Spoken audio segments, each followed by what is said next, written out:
So well students, पिछले session में हम लोगों ने जो है रिसोर्स का डेफिनेशन समझा, रिसोर्स की वैल्यूज को समझा कि कैसे रिसोर्स का जो है इकोनॉमिक, एस्थेटिक, एथिकल या लीगल वैल्यू होता है।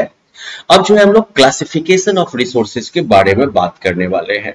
अब देखिए, जब हम क्लासिफिकेशन की बात करेंगे तो पहली बात क्या है कि जितने भी नेचुरली अकरिंग सब्सटेंसेस हैं अर्थ पर, ये सब के सब हमारे लिए वैल्यूएबल हैं, राइट, और हमारी नीड्स को पूरा करते हैं। तो जो ये नेचुरली अकरिंग सब्सटेंसेस हैं जो कि हमारे नीड्स को पूरा करते हैं, these are called natural resources. तो ये नेचुरल रिसोर्सेज जो है उनको उनके डिफरेंट बेसिस पर अलग अलग कैटेगरी में बांटा गया है। So these can be like origin based, renewability based, right, and development based. तो तीन बेसिस पर जो है हम इस क्लासिफिकेशन को समझने वाले हैं, राइट। क्या क्या होगा? Origin, renewability, and then development. सबसे पहले हम जो है ओरिजिन के बेसिस पर देखेंगे। तो ओरिजिन के बेसिस पर natural resources can be classified into two types. Origin के बेसिस पर नेचुरल रिसोर्सेज जो है आप दो टाइप में बांट सकते हैं। पहला हो गया biotic resources. So the resources that we get from living organisms are called biotic resources. वो रिसोर्सेज जो कि हमें लिविंग ऑर्गेनिज्म से प्राप्त होता है उन्हें हम कहते हैं बायोटिक रिसोर्सेज। समझ गया बायोटिक रिसोर्सेज का definition? So they include resources from plants like cereal, fruit and vegetable, and resources from animals like fish, meat, milk, bones and hides. तो बेसिकली जो है बायोटिक रिसोर्सेज में वो रिसोर्सेज आते हैं जो कि हमें प्लांट्स से मिलते हैं, पौधों से मिलते हैं, जैसे कि अनाज, फल, सब्जियां, और ये जो है हमें जानवरों से भी मिलते हैं, जैसे कि मछली, मांस, दूध, हड्डी, खाल वगैरह वगैरह। नाउ ह्यूमन रिसोर्सेज जो है, human resources also come under this category. Remember, एक चीज आप ध्यान रखिए कि हम खुद भी एक रिसोर्स हैं, हम नेचर के द्वारा बनाए गए हैं, और इनफैक्ट बाकी जितने भी रिसोर्सेज हैं, सभी रिसोर्सेज का एग्जिस्टेंस और सभी रिसोर्सेज का वैल्यू हम पे ही डिपेंड करता है। लकड़ी यूजफुल है, क्यों? क्योंकि एक कारपेंटर है जो कि उस लकड़ी से फर्नीचर बनाता है। तो in this case the carpenter is a human resource, right? That is why it is the most important of all biotic resources, because only humans possess the intelligence to make use of other resources properly. ये जो है सभी biotic resources में सबसे ज्यादा important है, क्योंकि इंसानों के पास ही वो इंटेलिजेंस है, वो अकल है, जिससे कि वो दूसरे रिसोर्सेज का प्रॉपरली यूज कर सकता है। So this was about biotic resources, and now we are talking about abiotic resources. The resources that we get from non-living beings are known as abiotic resources. Okay? तो basically जहां पर हम non-living beings से या non-living things से जो हम resources obtain करते हैं, resources हासिल करते हैं, उन्हें हम कहते हैं abiotic resources. Sorry, the scan is not proper here. So we can just like write it down. Abiotic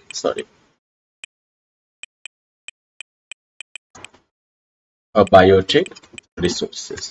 Okay, तो इसमें जो है मिनरल्स वगैरह सब आ जाएंगे। तो जैसे कि like आयरन, गोल्ड, निकल, एटसेट्रा।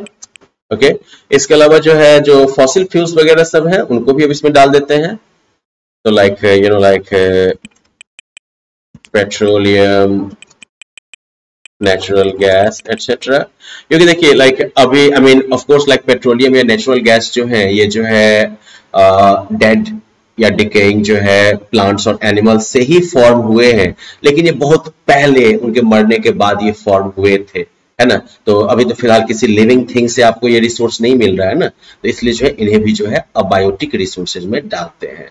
तो देखिए हम लोगों ने यहाँ पर जो है रिसोर्सेज की क्लासिफिकेशन का एक बेस कवर किया, where resources are classified based on their origin, और जहां पर आपको जो है लिविंग थिंग्स से जो रिसोर्स प्राप्त होता है वो कहलाता है बायोटिक, और जो नॉन लिविंग थिंग से प्राप्त होता है वो कहलाता है abiotic.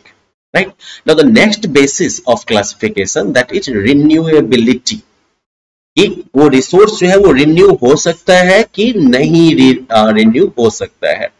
Now, like there are resources which can regenerate themselves, while some resources get exhausted with use and cannot be replenished. बहुत सारे ऐसे रिसोर्सेज हैं जो कि खुद को रीजेनरेट कर सकते हैं, जो कि खुद को जो है दोबारा से बना सकते हैं जल्दी ही, जबकि दूसरे कुछ रिसोर्सेज हैं जिनको जो कि यूज करने पर धीरे धीरे खत्म हो जाएंगे, एग्जॉस्ट हो जाएंगे और फिर वो दोबारा जो है खुद को तैयार नहीं कर पाएंगे। तो इस बेसिस पर, रिन्यूएबिलिटी के बेसिस पर भी जो है दो तरह के रिसोर्सेज हैं। There are two types of resources. पहला हो गया रिन्यूएबल रिसोर्सेज। रिन्यूएबल रिसोर्सेज क्या हो गए? These resources do not get exhausted after use. ये जो रिसोर्सेज हैं ये यूज करने पर खत्म नहीं होते हैं। They continue to renew themselves through various processes over a period of time. वो जो है खुद को रिन्यू करते रहते हैं डिफरेंट तरीकों से समय के साथ। They can be replenished without endangering their future use. वो जो है उनके अपने उनकी कह सकते हैं कि फ्यूचर की उनकी अवेलेबिलिटी को खतरे में डाले बगैर वो खुद को जो है रिप्लेनिश करते रहते हैं, खुद को जो है रिचार्ज करते रहते हैं। जैसे कि solar energy, air, water, animals, plants, humans, all these are example of renewable resources. And yes, there is no hidden cost in replenishment of these resources. Okay? In resources के replenishment पर कोई जो है कीमत नहीं लगती है आपको खर्चा नहीं करना पड़ता है। फॉर एग्जाम्पल, आप जो सांस लेते हैं, right, the air that we breathe, इसके लिए क्या हमें पैसा पे करना पड़ता है? या फिर सनशाइन जो कि हमें गर्म रखती है, राइट, क्या उसके लिए आपको कुछ पे करना पड़ता है? नहीं ना। तो renewable resources are those that replenish themselves after use and their future use और their future availability is not compromised anyway, right.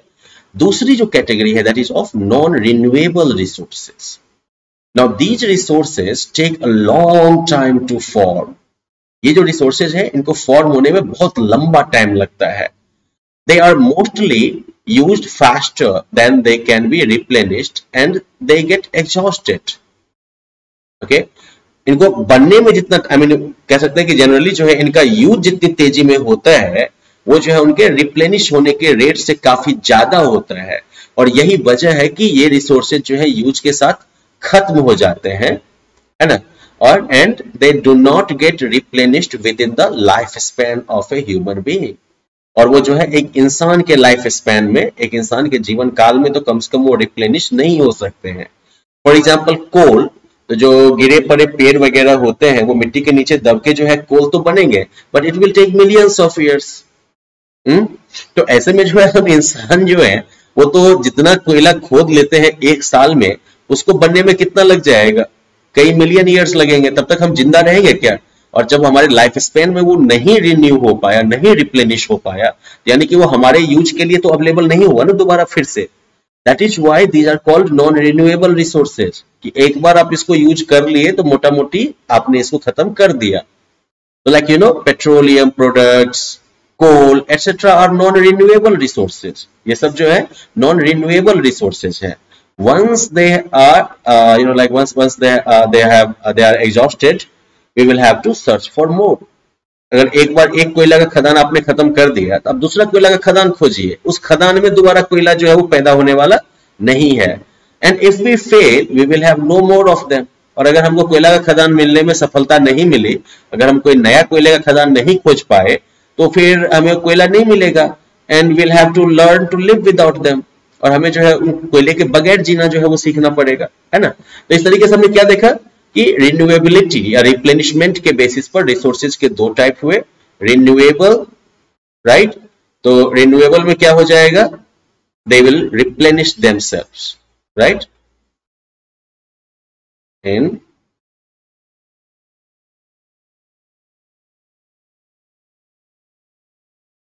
Like जंगल भी आप काटिएगा तो अगर आप फिर उस जगह को छोड़ दीजिएगा तो 10, 20, 30, 40 साल जाते थे फिर से वहां पर पौधे उग आएंगे। लेकिन जो नॉन रिन्यूएबल रिसोर्सेज है उनके साथ क्या होता है?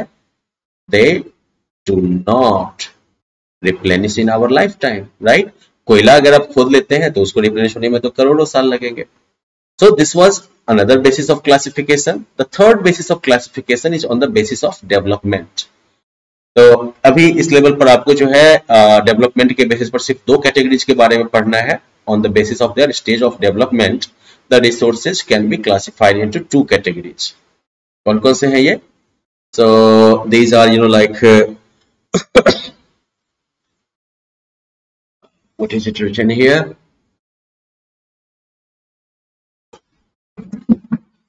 These are the resources that are available to us already. तो पहला जो कैटेगरी है that is of potential resources. This is potential resource right here.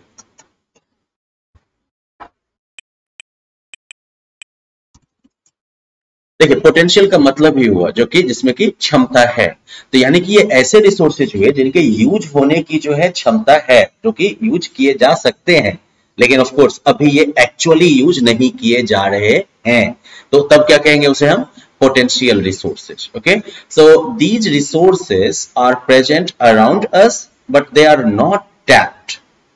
ये resources हमारे इर्द गिर्द मौजूद हैं लेकिन अभी वो यूज नहीं किए जा रहे हैं। Okay, now this may be due to like non availability of technology or means. तो ऐसा जो है वो इसलिए हो सकता है कि मान लीजिए अभी उन रिसोर्सेज को यूज करने की जो है टेक्नोलॉजी ना हो, या फिर जो है टेक्नोलॉजी हो लेकिन वो साधन हमारे पास मौजूद ना हो। तो ऐसे में रिसोर्स के होने के बावजूद हम उसका अभी यूज नहीं कर पा रहे हैं और ये कहलाएगा पोटेंशियल रिसोर्स। लेकिन हाँ, फ्यूचर में इसका यूज जो है वो हो सकता है। तो फॉर एग्जाम्पल ओशियानिक टाइड्स, समुद्र में जो ज्वार भाटा उठता है वो, वाटरफॉल्स और reverse, right, it can be put to potential use for generation of electricity if infrastructure is available, right?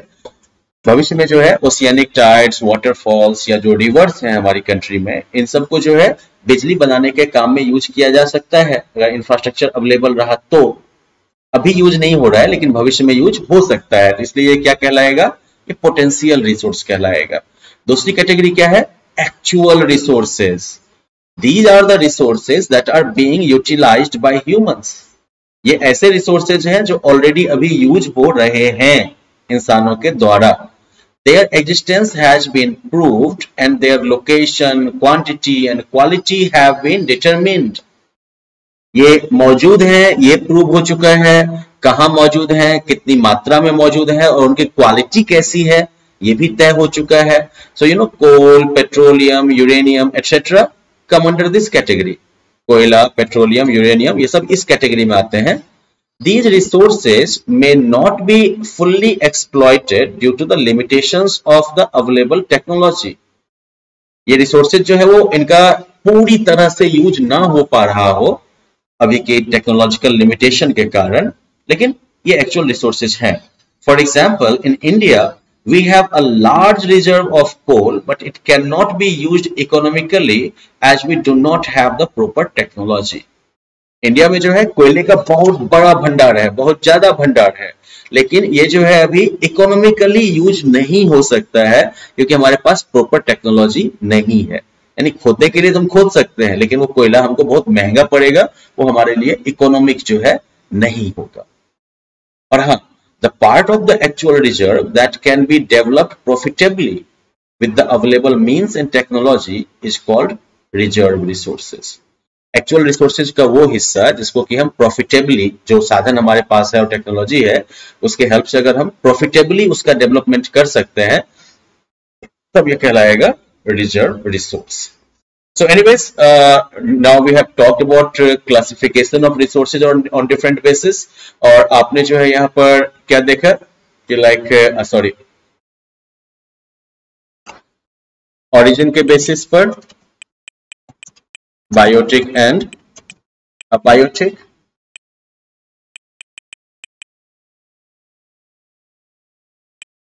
renewability के basis पर हमने देखा renewable and non renewable, और फिर जो है हमने डेवलपमेंट के बेसिस पर देखा, पोटेंशियल जो कि यूज हो सकते हैं लेकिन फिलहाल तो यूज में नहीं है टेक्नोलॉजी या मींस के अभाव में, या फिर जो है एक्चुअल जिनका कि अभी हम ऑलरेडी यूज कर रहे हैं, उनका लोकेशन, क्वांटिटी, ये सब हमको पता है, right? So well that's it for this session. In the next session we will be talking about types of resources. Okay, thank you.